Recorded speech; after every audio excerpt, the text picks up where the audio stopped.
اب ہاتھ اٹھانے کے بعد ہاتھ کیسے باندھتے، کیسے اللہ کے رسول صلی اللہ علیہ وسلم ہاتھ باندھتے؟ تو فرمایا کہ سب سے پہلے دائیں ہاتھ کو بائیں ہاتھ پر رکھنا۔ اللہ کے رسول صلی اللہ علیہ وسلم کے رکھنے کے سلسلے میں دائیں ہاتھ کو بائیں ہاتھ پر رکھتے تھے، ایسے دائیں ہاتھ کو بائیں ہاتھ پر رکھتے تھے۔ تو اللہ کے رسول صلی اللہ علیہ وسلم ہاتھ کا رکھنا کیسے ہوتا تھا کہ رسول اکرم صلی اللہ علیہ وسلم اپنا دایاں ہاتھ بائیں ہاتھ پر رکھتے۔ یہ حدیث صاف طور پر صحیح مسلم کی ہے، جس میں فرمایا کہ دایاں ہاتھ بائیں ہاتھ، یعنی الٹا نہیں رکھ سکتے، یعنی بایاں ہاتھ دائیں ہاتھ پر نہیں، بلکہ دایاں ہاتھ بائیں ہاتھ پر رکھتے۔ اس سلسلے میں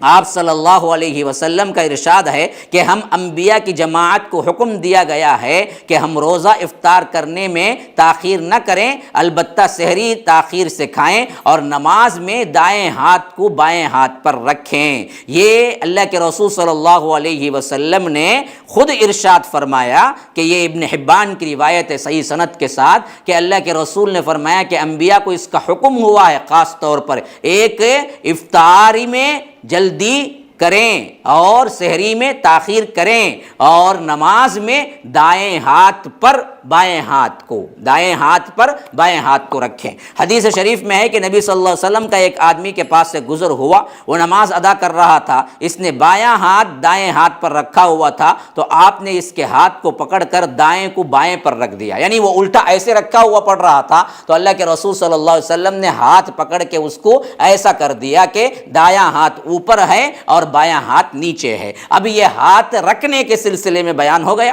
اب آئیے ہاتھ کہاں باندھتے تھے، ہاتھ کا اٹھانا کہاں تک اٹھانا، اتنا بریف سمجھا دیا شیخ نے ماشاءاللہ۔ پھر اس کے بعد کیا ہے، تکبیر کے قول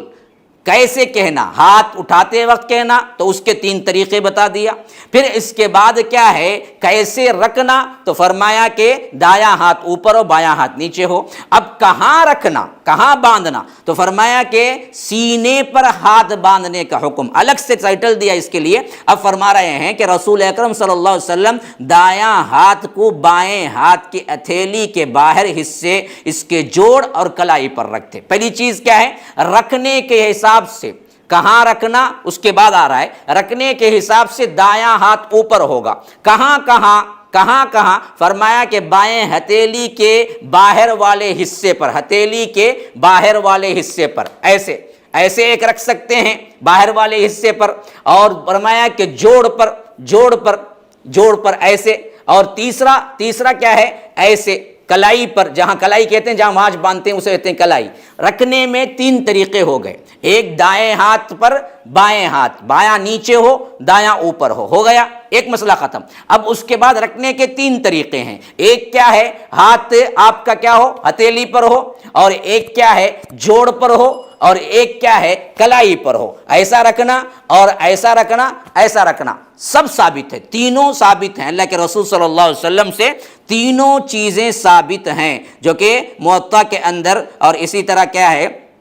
ابو داؤد کے اندر، نسائی کے اندر اور صحیح سند کے ساتھ صحیح ابن حبان کے اندر بھی یہ تمام روایتیں آئی ہیں جو میں نے بیان کیا کہ جوڑ پر یا ہتھیلی کے باہر والے حصے پر اور کلائی پر رکھتے، اور صحابہ کرام کو بھی یہی فرماتے، اور کبھی آپ دائیں ہاتھ کے ساتھ بائیں ہاتھ کو بھی تھامتے، یعنی یوں رکھ لیتے، یوں پکڑ بھی لیتے۔ ایک ہے کہ اب تو کیا ہو گیا، 4 طریقے بھی ہو سکتے ہیں، ایک تو کیا ہے ہتھیلی پر، ایک کیا ہے جوڑ پر، ایک کیا ہے کلائی پر، ایک کیا ہے کلائی کو پکڑ لینے پر، ایسے رکھنا بھی اللہ کے رسول صلی اللہ علیہ وسلم سے ثابت ہے۔ یہ دراصل کیا ہے، نسائی کی کتاب کے اندر اور دارالقطنی کے اندر بھی حدیث موجود ہے۔ اور اس کے بعد یہ تمام چیزیں، ہاتھ اٹھانے کے بعد، ہاتھ کو